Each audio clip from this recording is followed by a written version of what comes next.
What is HTML। हम पूरी HTML की कोडिंग और पूरा बेसिक HTML का इस वीडियो में कवर करेंगे। और क्या होता है HTML, किस तरीके से कोडिंग करनी है उसकी, तो पूरी डिटेल से इस वीडियो को एंड तक देखिए। थोड़ा सा हिस्ट्री जान लेते हैं। 1980s में IBM ने इस लैंग्वेज को निकाला था जिसका नाम उन्होंने उस टाइम रखा था GML, जनरल मार्कअप लैंग्वेज। और 1986 में ISO ने थोड़ा कॉन्सेप्ट को स्टैंडर्डाइज्ड करके इसका नाम रख दिया था HTML। और 1989 में फिर टिम्बरली और उनकी टीम ने इस लैंग्वेज को डिज़ाइन किया और फिर इसका नाम HTML रख के मीन्स स्टैंडर्ड इसका होगा कि हाइपरटेक्स्ट मार्कअप लैंग्वेज। तो इस लैंग्वेज को फिर उन्होंने टिम्बरली और उनकी टीम ने और थोड़ा मॉडिफाई करके 1989 में हमारे लिए HTML तैयार की थी। तब से लेके अब तक इसके कई वर्जन्स भी बन चुके हैं, जैसा कि आप स्क्रीन पर देख सकते हैं। HTML 1991 में बना था और HTML 2.0 1995 में बना था। HTML 3.2 1997 में, HTML 4.01 1999 में, XHTML बना था 2000 में और HTML 5 जो कि लेटेस्ट वर्जन है 2014 का है वो। अब बात करें HTML के कैरेक्टरिस्टिक्स की, तो HTML एक ऐसी लैंग्वेज है जो कोई भी सीख सकता है। बहुत ही आसान होता है प्रोग्राम बनाना इसका, और वीडियो, साउंड, ग्राफिक्स जोड़कर इसमें अपने प्रेजेंटेशन को बहुत ही अट्रैक्टिव और इफ़ेक्टिव लुक दे सकते हैं। और ज़्यादातर HTML के जो वेब पेज होते हैं इनका यूज़ मार्केटिंग और ऑनलाइन शॉपिंग के लिए होता है। और कोई भी एक बंदा वेब पेज बनाकर अपनी इंफॉर्मेशन को पूरे वर्ल्ड वाइड कहीं भी शेयर कर सकता है। तो ये कैरेक्टरिस्टिक्स होते हैं HTML लैंग्वेज के, जिससे आप बहुत ही अट्रैक्टिव और इफ़ेक्टिव अपना वेब पेज बना सकते हैं। अब बात करते हैं HTML के पेज स्ट्रक्चर की। इसमें दो सेक्शन होते हैं, हेड सेक्शन और बॉडी सेक्शन। हेड सेक्शन में हमारा आता है टाइटल, जिसमें हम अपने पेज का जो भी टाइटल होगा उसको डिफाइन करेंगे। यहाँ पर हेड सेक्शन में केवल एक ही होता है, हेड सेक्शन में टाइटल। उसमें हम लोग अपने टाइटल मतलब वेब पेज का जो भी टाइटल होगा वहाँ डिफाइन करेंगे। बॉडी सेक्शन में काफ़ी कुछ काम करना होता है, जैसे कि text, graphics, sound, font, paragraph add करने होते हैं। अब डायग्राम से समझ लेते हैं। यहाँ पर दो सेक्शन आपको दिख जाएंगे, हेड सेक्शन ऊपर दिख रहा है और यहाँ पर बॉडी सेक्शन दिख रहा है। हेड सेक्शन में जो टाइटल आया है अंदर, उसमें अंदर लिखा हुआ है फर्स्ट वेब पेज, ये हमारे टाइटल हो गया, वेब पेज का टाइटल हो गया। और बॉडी सेक्शन में कुछ हमने टेक्स्ट लिखे हुए हैं, वो आपको बॉडी सेक्शन में लिखे हुए दिखेंगे। यहाँ पर टैग यूज़ किए जाते हैं बॉडी सेक्शन में। सारे टैग जितने भी यूज़ होंगे वो बॉडी सेक्शन में यूज़ करेंगे हम लोग।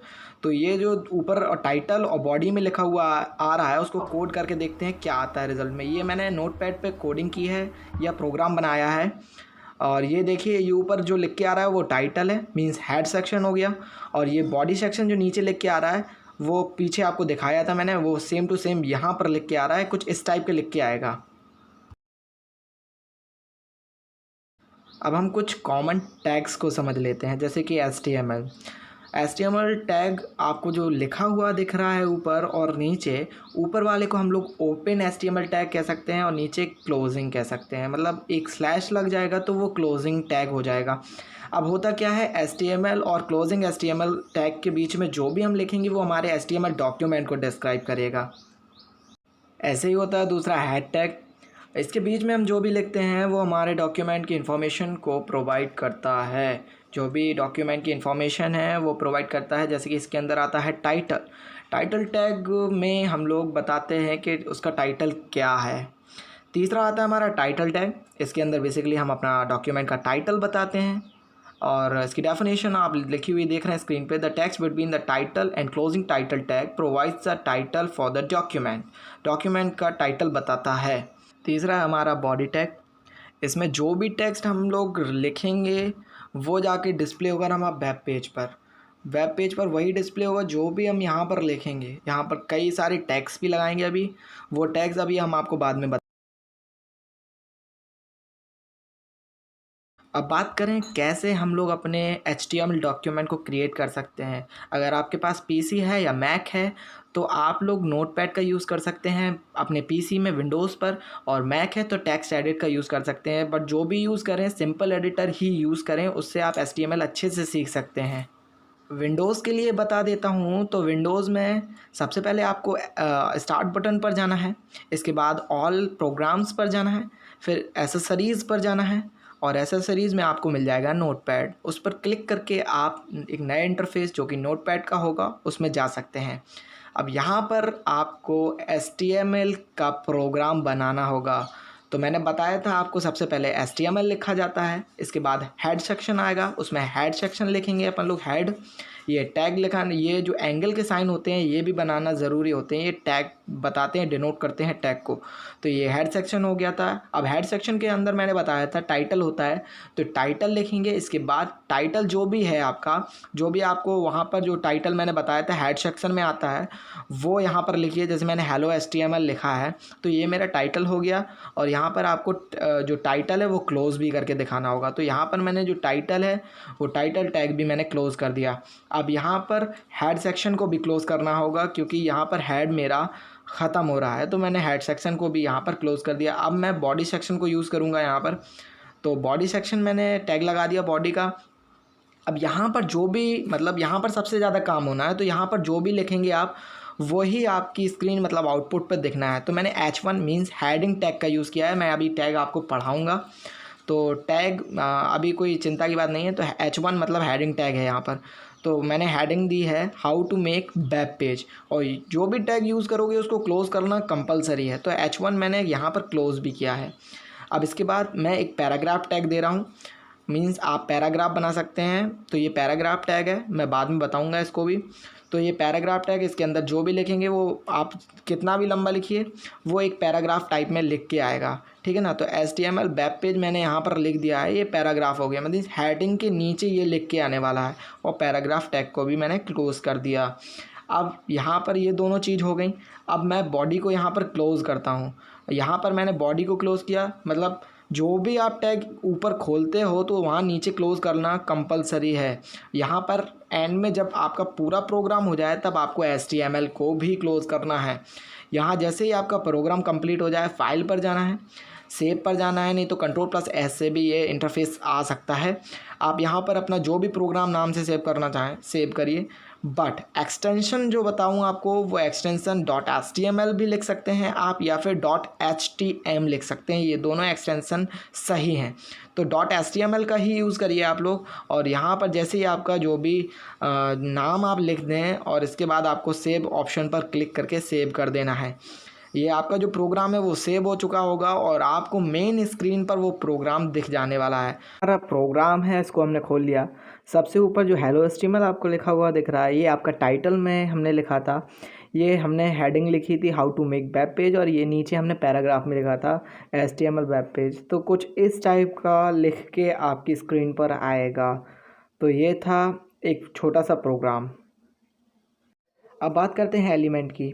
जैसा कि हम लोग जानते हैं कि HTML लैंग्वेज एक ऐसी लैंग्वेज है जो पूरी टैग पर बेस्ड है, और ये जो टैग होते हैं वो हम लोग एंगल ब्रैकेट के अंदर रखते हैं।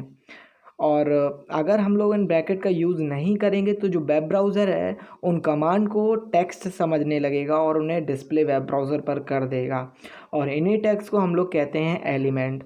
और ये टैग्स जो होते हैं वो केस सेंसिटिव नहीं होते हैं। केस सेंसिटिव का मतलब यहाँ पर है कि आप उसे कैपिटल लेटर में लिखें या स्मॉल लेटर में लिखें, उससे कोई फ़र्क नहीं पड़ता। ये 2 टाइप के होते हैं, एक कंटेनर एलिमेंट और एम्प्टी एलिमेंट। इन दोनों का डेफिनेशन जो है वो आपको मैं बता देता हूँ कि कंटेनर एलिमेंट वो होते हैं जिसमें ऑन और ऑफ टैग दोनों होते हैं। जैसे कि उन्हें ओपनिंग टैग भी कहते हैं और क्लोजिंग टैग भी कहते हैं। जैसे ओपन टैग क्या होता है, ओपन टैग में होता है HTML लिखा है और एंगल ब्रैकेट के अंदर बंद है, केवल इतना होता है। और क्लोजिंग टैग के अंदर हम एक स्लैश लगा देते हैं जिससे वो क्लोजिंग टैग हो जाता है।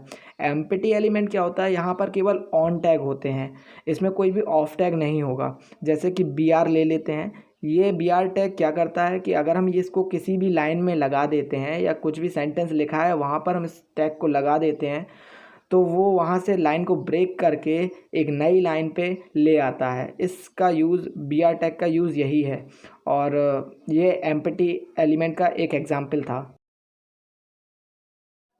बात करते हैं कंटेनर एलिमेंट के टाइप। जैसे कि पहला हेडिंग है। हेडिंग टैग का यूज़ हम लोग बेसिकली नाम से ही समझ लेते हैं कि हेडिंग मतलब हेडिंग होता है।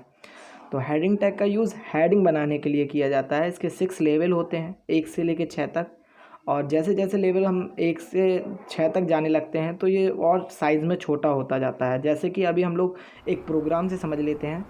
ये मैंने प्रोग्राम बनाया है, यहाँ पर H1 से H6 तक मैंने लिखा है। तो किस तरीके से ये चलेगा आपको चला के दिखाता हूँ। ये मैंने सेव कर रहा हूँ, और सेव करने के बाद आप लोग कभी भूलिएगा मत .html एक्सटेंशन लगाना बहुत ज़रूरी है, और तभी आपका जो प्रोग्राम है वो चलेगा।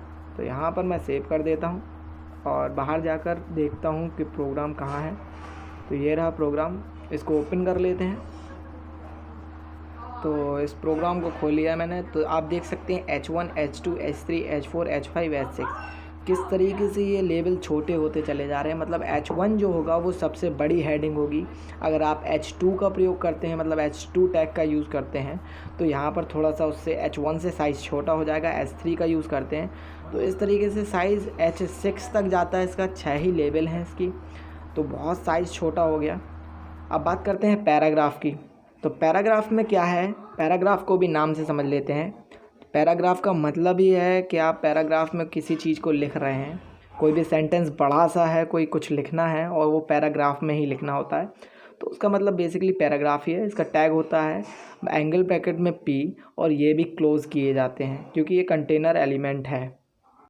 मैंने नीचे P जो टैग के अंदर लिखा है, इसका मतलब है कि आपका जो पैराग्राफ है वो एक नया पैराग्राफ स्टार्ट हो जाएगा अगर इस टैग का आप यूज़ करते हैं।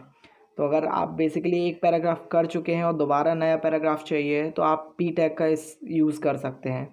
और नीचे कुछ मैंने लिखे हैं सेंटर टैग्स। जैसे कि आपको किसी भी टेक्स्ट को सेंटर पे लिखना है तो इसका यूज़ करें, राइट में लिखना है तो इसका, लेफ़्ट में तो इसका, और लेफ़्ट राइट दोनों साइड अगर मार्जिन है वहाँ पर लिखना है तो जस्टिफाई का यूज़ कर सकते हैं हम लोग। इसको थोड़ा सा आप प्रैक्टिकली समझ लेते हैं। तो मैंने एक प्रोग्राम बनाया है, आप लोग नोट कर लीजिएगा इससे देख के पॉज करके वीडियो को। और जैसा कि ये आउटपुट अब आपको दिखा देता हूँ, ये रहा पैराग्राफ का। तो इसको खोल लिया मैंने। अब आप देख सकते हैं कि HTML बीच में लिखा हुआ आ रहा है, और एक साइड कुछ लिख के आ रहा है और एक साइड कुछ लिख के आ रहा है। तो जो HTML है, मैंने सेंटर टैग का यूज़ किया है, तो इसको बेसिकली सेंटर पे आना चाहिए। तो HTML अगर सेंटर पे लिख के आ रहा है तो हमारा सेंटर टैग काम कर रहा है। चलिए देखते हैं कि सेंटर टैग काम कर रहा है या नहीं कर रहा है। तो ये देख लीजिए आप, HTML बीच में लिख के आ रहा है, मतलब सेंटर पर लिख के आ रहा है, तो सेंटर टैग हमारा सही काम कर रहा है। अब बात करते हैं हमारे जस्टिफाई की। ओके, जस्टिफाई की बात करते हैं। तो मैंने जस्टिफाई में कुछ एक पैरा लिखा हुआ है, और पैरा टैग का भी यहाँ पर यूज़ हुआ है। तो पैरा ही टैग है बेसिकली ये, और यहाँ पर एक पूरा पैरा लिखा है। तो आप देख सकते हैं एक साइड लिख के आया है, लेफ़्ट साइड पूरा लिखा हुआ है। और IT के बाद न्यू लाइन पे कैसे लिख के आया है अभी दिखाता हूँ आपको। BR टैग का यूज़ किया है मैंने यहाँ पर, और यहाँ देख सकते हैं आप BR टैग का यूज़ किया है मैंने यहाँ पर। आप केस सेंसिटिव नहीं होती है, इसी से समझ लीजिए। स्मॉल में लिखा है, कैपिटल में कोई फ़र्क नहीं पड़ता। तो मैंने यहाँ पर लिखा हुआ है, नेक्स्ट लाइन से यहाँ पर आ गया ये। अब यहाँ पर देख सकते हैं आप लोग, अब राइट साइड पे हमें लिखना है अनिकेत गौतम लिख के आना चाहिए यहाँ पर राइट साइड में, क्योंकि ये राइट वाला टैग यूज़ कर रहे हैं हम लोग। तो अनिकेत गौतम ये राइट साइड लिख के आना चाहिए, तो राइट वाला काम करेगा, इससे ये पता चल जाएगा। तो ये देखिए इस साइड अनिकेत गौतम लिख के भी आ रहा है। इसका मतलब है कि हमारा राइट टैग जो है, राइट वाला टैग काम कर रहा है। तो ये देखिए अनिकेत गौतम यहाँ राइट साइड में लिख के आ गया। अब देख सकते हैं सेंटर टैग का फिर से यूज़ किया है। आप इसको सेंटर ऐसे भी लिख के कर सकते हैं। तो सेंटर टैग का यूज़ किया है, यहाँ पर मैंने लिखा है हेलो HTML, और BR टैग लगाया है। इसका मतलब है लाइन ब्रेक होनी चाहिए यहाँ पर। तो हेलो HTML लिखा, लाइन ब्रेक होगी। हेलो HTML सेंटर पर लिख के आया क्योंकि सेंटर टैग यूज़ यहाँ पर किया है, और लाइन ब्रेक हुई। अब HTML का फुल फॉर्म लिखा हुआ मुझे यहाँ पर चाहिए, तो मैंने यहाँ पर नीचे लाइन ब्रेक करके लिखा था हाइपरटेक्स्ट मार्कअप लैंग्वेज। ठीक है, हाइपरटेक्स्ट मार्कअप लैंग्वेज। तो यहाँ पर ये लाइन ब्रेक की मैंने। अब नीचे लिखा है हाइपरटेक्स्ट मार्कअप लैंग्वेज। तो ये देखिए यहाँ पर लाइन ब्रेक के बाद लिखा था, और यहाँ आगे मैंने सेंटर टैग को क्लोज़ भी किया है। तो इसको नीचे लिख के आना चाहिए, और लेकिन सेंटर पे ही आना चाहिए क्योंकि ये सेंटर टैग के अंदर था। तो ये देख सकते हैं आप, मैंने यहाँ पर हाइपरटेक्स्ट मार्कअप लैंग्वेज नीचे लिख के दिखा दिया है आपको। ठीक है। ये केस सेंसिटिव नहीं होते हैं। आप कोई भी टैग कैपिटल, स्मॉल, इवन आप कैपिटल से शुरू करते हैं उसको क्लोज उस पर करते हैं अगर स्मॉल लेटर में, कोई फ़र्क नहीं पड़ता, क्योंकि ये केस सेंसिटिव लैंग्वेज नहीं है। और जैसे कि सी लैंग्वेज होती है वो केस सेंसिटिव होती है, तो इसमें ऐसा कुछ नहीं है। अब बात करते हैं कमेंट की।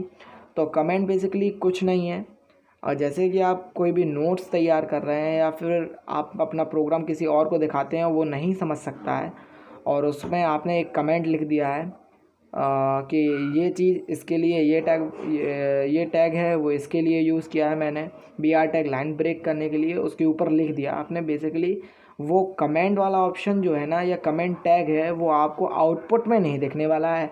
आप अपनी कोडिंग में उसको रख सकते हैं, बट कमेंट टैग अगर आपने लगाया है तो वो आपका उसमें कमेंट टैग में जो भी लिखा है वो आउटपुट पे आपको नहीं दिखने वाला है। सिंपल सा यूज़ था इसका कि आपको आउटपुट पे कमेंट का कुछ भी नहीं दिखने वाला है। जैसे कि एक प्रोग्राम से समझ लेते हैं। मैंने यहाँ पर कमेंट का यूज़ किया है। In this program we study how to make web page. तो मैंने इसमें केवल इतना बताया है कि ये बताया है कि कैसे वेब पेज बन सकता है, हम इस प्रोग्राम में सीखेंगे।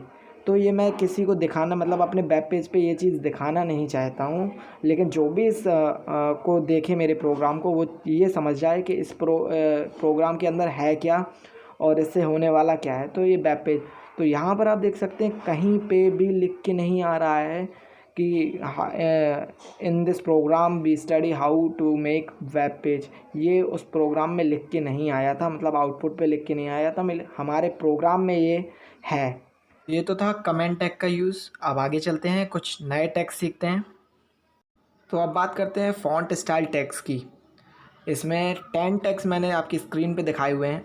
Bold, italic, underline, typewriter, strike, subscript, superscript, big, small और प्री, मतलब प्री फॉर्मेटेड।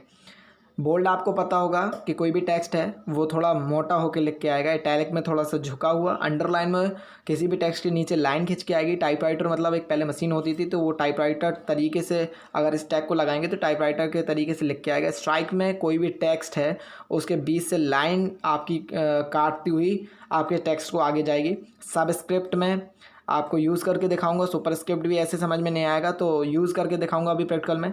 बिग थोड़ा सा जो फॉन्ट होगा, जो टेक्स्ट होगा आपका, वो बिग थोड़ा बड़ा लिख के आएगा। स्मॉल में बहुत ही छोटा लिख के आएगा। और प्री फॉर्मेटिव में भी आपको मैं अभी प्रैक्टिकली समझा देता हूँ। तो ये सारे जो हैं वो एक एक करके मैं सारे फॉन्ट हैं, ये सारी फॉन्ट स्टाइल टेक्स्ट हैं जो वो अभी प्रैक्टिकल में एक एक करके सब सिखाता हूँ। तो चलिए स्क्रीन पर चलते हैं।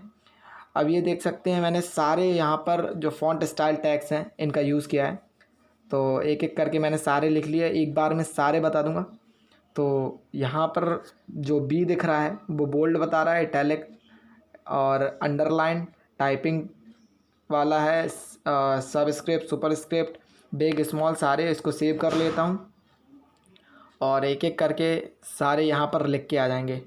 तो आप देख सकते हैं यहाँ पर जो सबसे ऊपर बोल्ड लिख कर आ रहा है, तो ऊपर देखिए वो टेक्स्ट बोल्ड में लिख के आ रहा है, फिर इटैलिक में, फिर अंडरलाइन में और टाइपराइटर में ये लिख के आ रहा है। और स्ट्राइक में मैंने बताया था कि बीच में लाइन काटता हुआ आएगा। और CO2 में जो 2 है वो सबस्क्रिप्ट में लिख के आ रहा है, जो 2 लिखा हुआ है। पावर में लिखना है तो आप सुपरस्क्रिप्ट टैग का यूज़ कर सकते हैं। बिग में लिखेंगे तो ये बिग आपको टैग यूज़ करना पड़ेगा, और स्मॉल में तो स्मॉल वाला यूज़ करना पड़ेगा। प्री फॉर्मेटिव में मतलब क्या होता है कि आप जैसा वहाँ पर लिखेंगे वैसा ही यहाँ पर लिख के आने वाला है। आप बस प्री टैग जो यूज़ करेंगे तो जैसा वहाँ पर लिखेंगे वैसा ही यहाँ पर, मतलब वेब पेज लाइन और स्पेस को इग्नोर करके इसे वेब पेज पर डिस्प्ले कर देता है। अब थोड़ा और अच्छे से समझ लेते हैं। बोल्ड में तो आप जानते हैं बोल्ड में लिख के आएगा, इटैलिक जानते होंगे, अंडरलाइन जानते हैं, टाइपराइटर TT टैग होता है यहाँ पर। TT अगर टाइपराइटर में लिखना है तो TT टैग यूज़ करना पड़ेगा। स्ट्राइक भी जानते होंगे, सबस्क्रिप्ट भी अभी जान लिया कि अगर आपको CO2 फार्मूला लिखना है तो 2 अगर नीचे लाना है तो सबस्क्रिप्ट का यूज़ करना पड़ेगा, और सुपरस्क्रिप्ट का तो पावर लग जाएगी। बिग और स्मॉल। और प्री फॉर्मेटेड टेक्स्ट ज़्यादातर पोएम लिखने के लिए यूज़ किया जाता है। अब बात करते हैं, अगर हमें किसी भी टेक्स्ट का अगर फ़ॉन्ट चेंज करना है, उसका साइज़ चेंज करना है या फिर कलर चेंज करना है, तो हम इन 3 टैग का यूज़ कर सकते हैं। जैसे अगर आपको फ़ॉन्ट फेस लिखा हुआ है ऊपर, अगर आपको किसी भी फ़ॉन्ट मतलब टेक्स्ट का फ़ॉन्ट चेंज करना है तो आप फ़ॉन्ट फेस का यूज़ कर सकते हैं। अगर साइज़ चेंज करना है तो फ़ॉन्ट साइज़ का यूज़ कर सकते हैं। फ़ॉन्ट कलर चेंज करना है तो फ़ॉन्ट कलर का यूज़ कर सकते हैं। जैसे कि आप देख सकते हैं टैग लगा हुआ है, एंगल ब्रैकेट लगा हुआ है, यहाँ पर फ़ॉन्ट फेस लिखा हुआ है इक्वल, यहाँ पर डबल कोड में मैंने एरियल लिखा है। ये एक फ़ॉन्ट का नाम है। अगर साइज़ चेंज करना चाहते हैं तो आप फ़ॉन्ट साइज़ लिख के डबल कोड में उसका 3, 4, 5, 6 जितना छोटा या बड़ा करना चाहते हैं उस तरीके से लिख सकते हैं। और अगर कलर चेंज करना चाहते हैं तो डबल कोड में कलर लिख के उसको चेंज कर सकते हैं। तो ये थे फ़ॉन्ट साइज़ और स्पेस और कलर चेंज करने के तरीके। अब इसको थोड़ा प्रैक्टिकली समझ लेते हैं। तो स्क्रीन पर चलते हैं। यहाँ पर मैंने तीनों टैग का यूज़ किया है, तीनों को एक साथ यूज़ करके दिखा देता हूँ। तो यहाँ पर मैंने एरियल, यहाँ पर फ़ॉन्ट फेस का यूज़ करके दिखा रहा हूँ, और यहाँ पर फ़ॉन्ट साइज़ का यूज़ करके दिखा रहा हूँ, और फ़ॉन्ट कलर का। तो पहले फ़ॉन्ट फेस देख लेते हैं। ये देख सकते हैं आप, ये जो ऊपर HTML या हेलो HTML लिख के आ रहा है, ये एरियल फ़ॉन्ट में लिख के आ रहा है। ये एरियल फ़ॉन्ट जो मैंने ऊपर लिखा था डबल कोड में, ये एरियल फ़ॉन्ट में लिख के आ रहा है। अब बात करते हैं फ़ॉन्ट साइज़ की।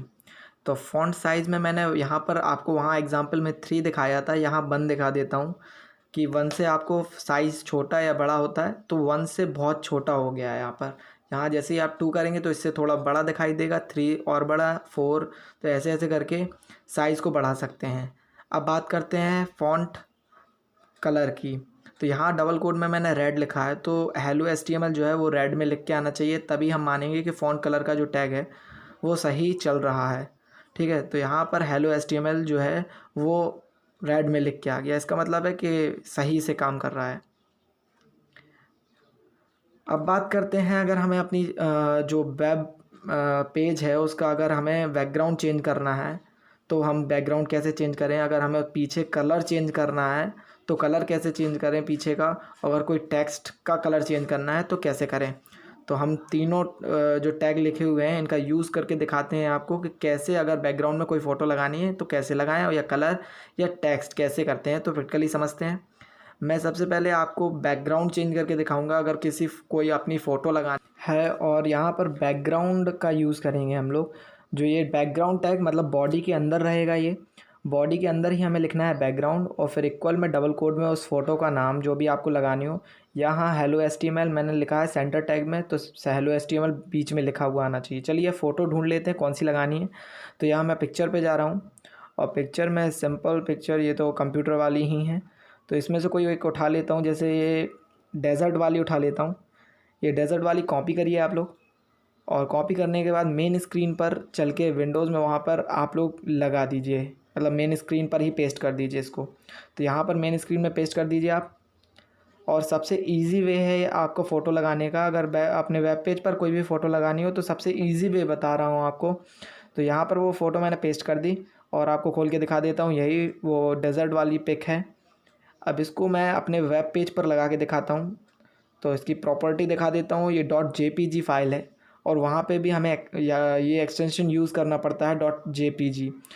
तो jpg फाइल है। अब हम चलते हैं नोटपैड पर, और यहाँ पर उस जो पिक है जो आपने मेन स्क्रीन पर रखी हुई है उसका नाम डबल कोड में और .jpg, ये दोनों चीज़ डबल कोड में होनी चाहिए। और यहाँ पर देखिए मैंने रन कराया है इसको, तो ये बीच में हेलो HTML लिख के आ रहा है, और वो जो पिक थी वो अपनी स्क्रीन पर आ रही है। देख सकते हैं आप कि कैसे वेब पेज पर अगर कोई भी पिक लगानी है तो कैसे लगा सकते हैं। अगर आप अब जैसे कि BG कलर आप यूज़ करना चाहते हैं, मतलब बैकग्राउंड कलर, यहाँ शॉर्ट में कह सकते हैं BG कलर, तो बॉडी के अंदर ये भी बैक बॉडी के अंदर रहेगा। और BG कलर का यूज़ करते हुए यहाँ पर ब्लू मैंने डबल कोड में लिखा है। तो इसका मतलब है हमारे बैकग्राउंड में ब्लू कलर आना चाहिए, और सेंटर पे लिखा हुआ चाहिए हेलो HTML। तो इतनी चीज़ होनी चाहिए, तभी हमारा जो BG कलर का फ़ॉन्ट है, मीन्स टैग है, वो सही काम कर रहा होगा। तो चलिए देखते हैं। ये देख सकते हैं आप, हेलो HTML बीच में लिखा हुआ आ रहा है, और यहाँ पर देख सकते हैं आप ब्लू कलर आ रहा है बैकग्राउंड में। तो देख सकते हैं कैसे, अगर फ़ोटो नहीं लगानी है, बैकग्राउंड में कोई कलर लगाना है, तो इस तरीके से आप कलर भी वहाँ पर यूज़ कर सकते हैं। बहुत ही आसान तरीका है ये। अब बात करते हैं अगर दोनों चीज़ एक साथ यूज़ करनी है, अगर बैकग्राउंड में फ़ोटो भी लगानी है और आपको अपने टेक्स्ट कोई भी है उसे कलर करना है, कोई भी टेक्स्ट लिखा हुआ है आपको उसको और कलर में लिखना है, तो दोनों कैसे यूज़ कर सकते हैं। यहाँ पर बैकग्राउंड को बॉडी में लिखा मैंने और डबल कोड में वैसे ही सेम desert.jpg, और टेक्स्ट को मैंने यहाँ लिखा है और इक्वल में डबल कोड में ब्लू कलर लिखा था। तो यहाँ देख सकते हैं hello HTML, और ये बीच में लिखा हुआ आ रहा है और फ़ोटो भी लग चुकी है। तो ये डबल कोड में यहाँ पर बिल्कुल सेम तरीका यूज़ करना है आपको, तभी आप इन दोनों का यूज़ एक साथ कर सकते हैं। तो एक बार पॉज करके इसको देख लीजिए अच्छे से।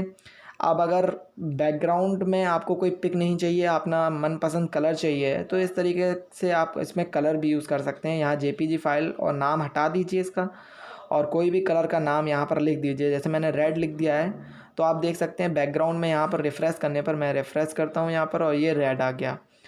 तो बहुत ही इजी तरीका है अगर आपको अपने जो वेब पेज है उसको थोड़ा सा अट्रैक्टिव बनाना है, तो इस तरीके से आप इसको यूज़ कर सकते हैं। बहुत ही सिंपल तरीका है। अगर मैं यहाँ पर स्काई ब्लू लिखता हूँ तो वहाँ पर स्काई ब्लू आना चाहिए, तो देखते हैं स्काई ब्लू आता है। यहाँ पर रिफ़्रेश करूँगा मैं और ये रिफ़्रेश, हियर वी गो। सो देख सकते हैं आप कैसे ब्लू कलर भी आ गया, मीन्स स्काई ब्लू। अब कोई भी टेक्स्ट है उसे कलर करना है, केवल टेक्स्ट करके दिखाता हूँ क्योंकि वहाँ पर टेक्स्ट समझ में नहीं आ रहा था। तो अगर टेक्स्ट लिखना है तो बॉडी में टेक्स्ट लिखिए और अपना इक्वल और डबल कोड में जो भी कलर आपको, जिस कलर में यहाँ पर टेक्स्ट चाहिए है तो वहाँ पर लिखिए। तो hello HTML हमारा रेड आना चाहिए, तभी मैं मानूंगा यहाँ पर हमारा टेक्स्ट काम कर रहा है। यहाँ पर ये देख सकते हैं आप, तो टेक्स्ट कलर भी बहुत बढ़िया काम कर रहा है। hello HTML रेड कलर में ही लिख के आया है। तो अब बात करते हैं लिंक्स। अगर जो आपको जोड़नी है अपने वेब पेज पर, मींस आपने अब बहुत सारे वेब पेज देखे होंगे कि जहाँ पर बहुत सारी लिंक होती हैं, क्लिक करने पर दूसरे पेज पर पहुँच जाते हैं। तो सेम मींस वही है यहाँ पर लिंक का, और डेफिनेशन लिखी हुई है और नीचे सिंटैक्स लिखा हुआ है उसका।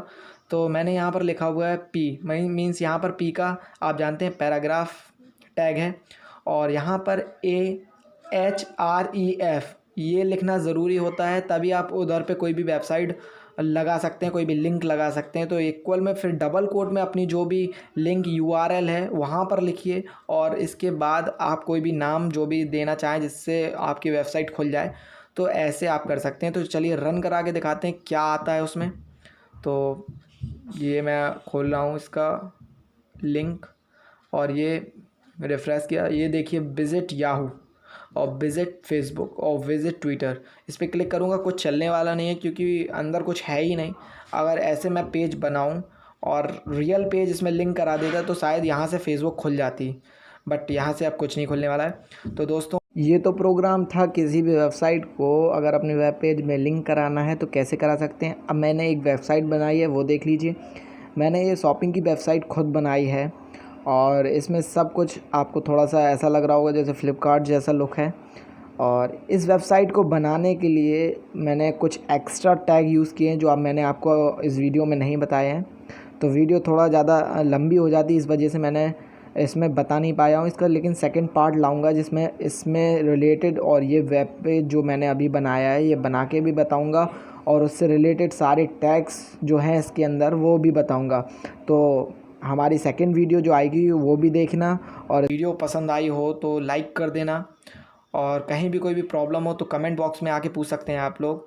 और ज़्यादा से ज़्यादा इसको शेयर करें जिससे लॉकडाउन में लोग बाग इसको देखें और कुछ नया सीखें, HTML सीख लें और छोटे मोटे वेब पेज बनाना भी सीख सकते हैं इससे।